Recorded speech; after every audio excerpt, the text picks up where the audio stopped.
Donc bonjour David. Bonjour. Katsuni, c'est ça? Katsuni des fois, mais David très souvent. Quelqu'un de très gentil d'ailleurs. Oui. Ouais, moi j'ai aimé converser avec elle tout à l'heure, elle est très très gentille. Tout à fait. Au-delà de l'image qu'on peut lui donner.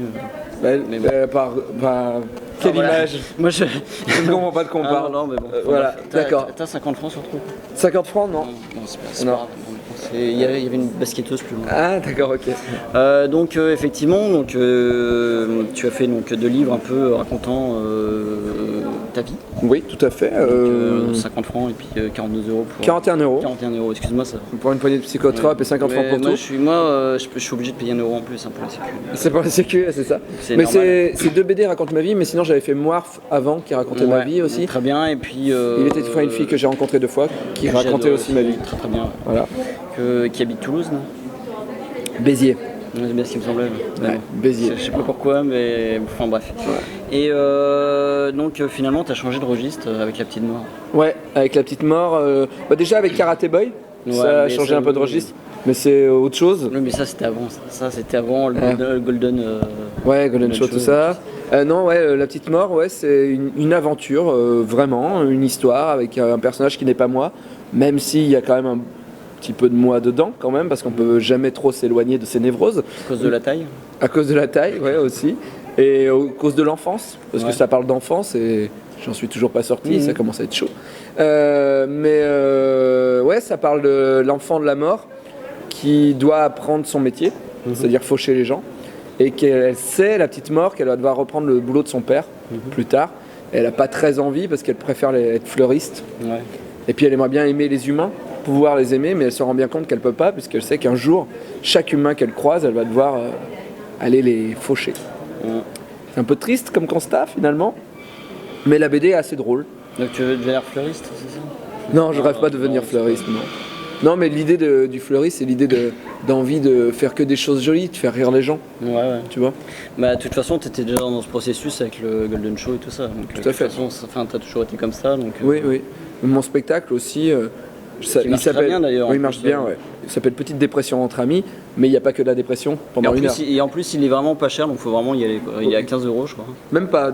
Si tu vas sur Billets Réduc, il a 12 ou 13 euros. Excuse-moi. Non, non, mais oui. À 15 euros, déjà, c'est pas cher. Mais une heure de spectacle à 15 euros, qu'est-ce que c'est? La dernière fois, je crois qu'il était à guichet fermé d'ailleurs. Bah, ça dépend. C'est ouf ça. Je découvre le métier du spectacle et c'est ouf parce que toutes les semaines, tu sais pas.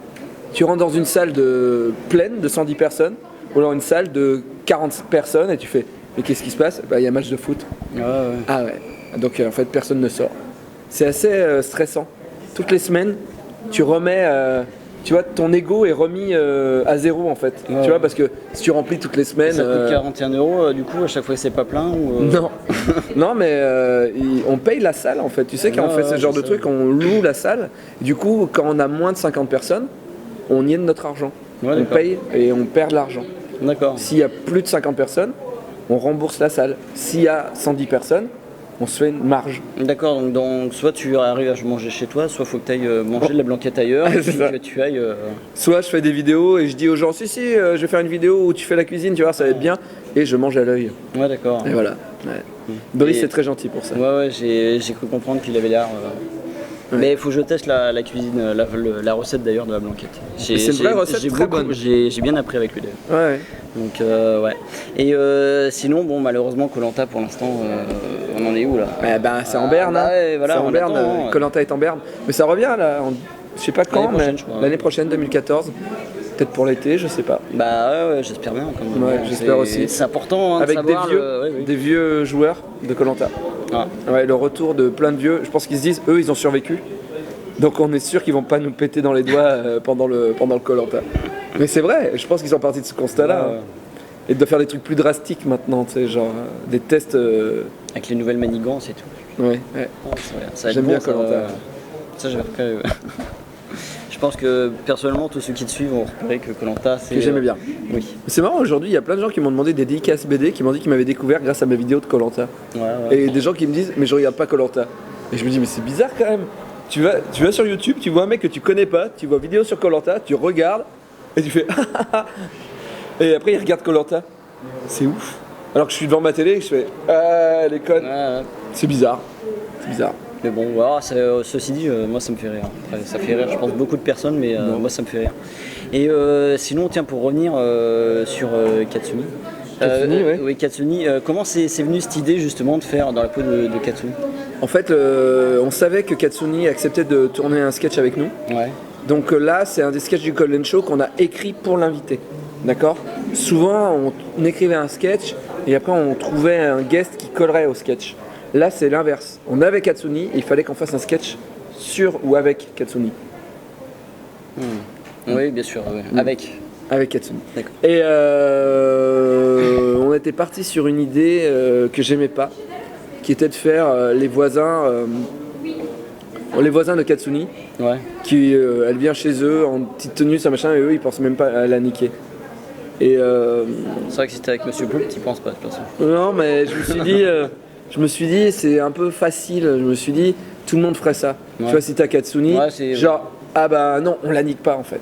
Tu vois. Et je me suis dit, c'est décevant. Parce que finalement. Puis c'est pas forcément drôle en plus. Bah ça dépend, il y aurait pu y avoir des vannes drôles, mais j'avais envie de proposer autre chose. Et je sais plus, on était à 3 et vraiment on a beaucoup discuté sur ce sketch, il était très compliqué à coucher. Et à un moment on a eu cette idée de Dans la peau de Katsuni. Je pense que c'est François, mais je sais plus. Et voilà, et là j'ai fait oui, ça c'est bien, ça, et on est parti là-dessus. Mais moi j'avais un peu une théorie sur cette vidéo justement, comme avec Monsieur Poulpe. Le petit côté Minus et Cortex. Ouais. Donc voilà, et puis la relation un peu étrange que tu as avec Monsieur Poulpe parfois dans tes vidéos. Donc c'est l'accomplissement de ta relation avec Monsieur Poulpe. Ouais, non. Oui, je sais pas. Tu veux qu'on en parle ça? Tout pour les mots. Bah non, mais là je travaille plus avec Poulpe depuis juin dernier, donc peut-être que c'était l'accomplissement total et que maintenant il faut qu'on aille faire des choses. Il y a une raison pour... Ben, lui il travaille pour Studio Bagel maintenant sur Canal.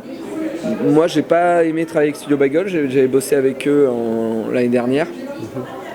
Et j'aime pas du tout le système de travail de Studio Bagel. Donc du coup bah, moi ça m'intéressait pas, je suis parti du projet, lui il a continué avec eux. Puis bon après ils sont partis sur Canal, donc Poulpe lui est parti avec eux sur Canal. Et puis moi j'ai signé des sketchs avec Golden Moustache là. Ouais. Donc moi je continue sur Golden Moustache parce que je préfère la direction artistique de Golden Moustache en fait. D'accord. Voilà. Donc voilà. D'accord. Et tout justement dans le Golden Moustache et tout ça, donc je pensais aussi donc aux différents guests qui passent comme c'est pas Simon, c'est Alexandre Astier. Alexandre Astier, voilà, qui a fait Z. Oui. Donc effectivement, toutes ces choses-là, ça vient de quoi en fait? Là c'était notre producteur. Et là il nous a produit. Et là Alexandre Astier a produit les deux derniers Golden Show qui ont été faits. Ouais, c'était notre producteur parce qu'il était venu dans une de nos émissions. Puis après il avait lu une de mes BD et quand on a cherché à un moment on avait besoin d'un producteur parce que Canal était intéressé par nous. Ouais. Ça n'a rien donné, mais bon, ils étaient intéressés à un moment. Et notre producteur, c'était Alexandre Astier, en fait. D'accord, ok. Et c'est pour ça qu'après, il a produit les deux Golden Show. C'est pour ça que le dernier sketch du Golden Show qui a été fait a été écrit et réalisé par Alexandre Astier, Street Magic. D'accord, ouais. Voilà, on est magicien de rue et tout ça. Et là, Golden Show, c'est quoi? Chaussette? Show 8? Golden Moustache. Ouais. C'était le Golden Show 8, Golden Show 9, qu'on a fait avec Astier. Ça, ouais. Et après, il y a eu le sketch en bonus avant l'été, c'était le sketch d'Alexandre Astier. Et le prochain de Golden Show, il serait pour quand là? Ah, ça n'existe plus. D'accord, c'est fini. Ouais. Ah bah oui. Voilà. Ok, d'accord. Voilà. Voilà. C'est la 9e saison et puis... Un 9e épisode et puis voilà, c'est le dernier. D'accord, donc maintenant c'est plus que Golden Moustache et puis l'étiquette Golden Moustache. Bah moi c'est des sketchs chez Golden Moustache et Poulpe c'est des sketchs chez Studio Bagel. D'accord. Voilà. Mais toi c'est mieux que lui. Je sais pas. Parce que j'aime à préférer mes sketchs parce que sinon je vivrais très mal. Ouais, c'est sûr. Mais ceci dit, tu le vois quand même malgré tout en dehors de... Bah en vrai non, mais voilà, parce que en fait on travaille tout le temps. On est des mecs qui bossent tout le temps, donc du coup bah là ils bossent tout le temps, moi je bosse tout le temps. Donc du coup quand on bossait ensemble on se voyait tout le temps. Et vu qu'on travaille plus ensemble, on se voit pas. Voilà, donc d'accord. Voilà, c'est comme ça. Ouais. Les conventions, qu'est-ce que t'en penses toi? Qu'est-ce que je pense des conventions? Je commence à être vieux, je pense, pour les conventions. Mais j'aime toujours parce que c'est un moyen de rencontrer les gens et de tester, de tester ses sketchs en avance, de voir ce qu'ils ont aimé dans ton travail. Moi, dès que je peux, je demande s'ils ont aimé la BD, qu'est-ce qu'ils ont préféré dans la BD. Ça m'influence, tu vois, là, la petite mort 2, je travaille dessus, là. Je suis à 5 pages, donc j'ai encore le temps de faire évoluer l'histoire. Mais là, j'entends les gens et je leur demande, et il y a des trucs qui reviennent souvent. Et des personnages que j'avais enlevés du deuxième album. Du coup, je me dis, ils me disent, ah, ça c'est drôle, lui. Et je me dis, merde, je l'ai pas dans le deuxième album, ce personnage. Et c'est très dur. Ouais. Et c'est très dur en plus parce que vu qu'il est mort, je peux pas le faire revenir. Du coup, j'essaie de réfléchir à trouver un moyen de trouver au moins un truc aussi drôle en tout cas. Et proposer autre chose. D'accord. Parce que je veux pas non plus que la petite mort 2 soit calquée sur la petite mort 1. Parce que je me dis, bah, si ça a marché, j'ai qu'à faire à peu près la même chose avec quelques gags différents. Il faut que j'arrive à proposer autre chose. C'est un défi avec moi-même. D'accord. Et bon, c'est après, je dirais, une suite à 41 €. Mon spectacle, Petite dépression entre amis, pour moi, c'est le 3e album. D'accord. Pour moi, il y a 41 €, 50 francs pour tout, et Petite dépression entre amis.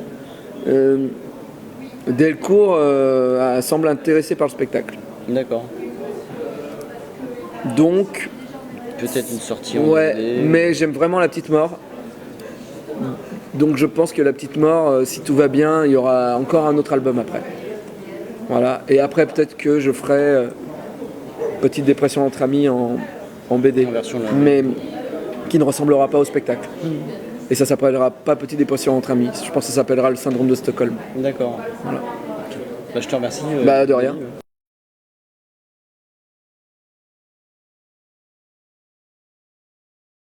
Ça va être brûlant, mais j'ai envie que ce soit brûlant. Ah, tu aimes quand c'est chaud. C'est juste que je commence à avoir mal à la gorge et du coup j'ai envie de faire BAM! Tuer les microbes. On est beau? Enfin, tu te vois pas quoi. Attends, je vais me voir. Attends, non, j'ai rien vu. Attends, je vais voir. Ah non, j'ai rien vu. Attends, c'est tellement long. Ah! Oups. Voilà. Et là, tu vas voir les cougnettes oui, chaudes, un peu chaudes, ouais, les cougnettes chaudes.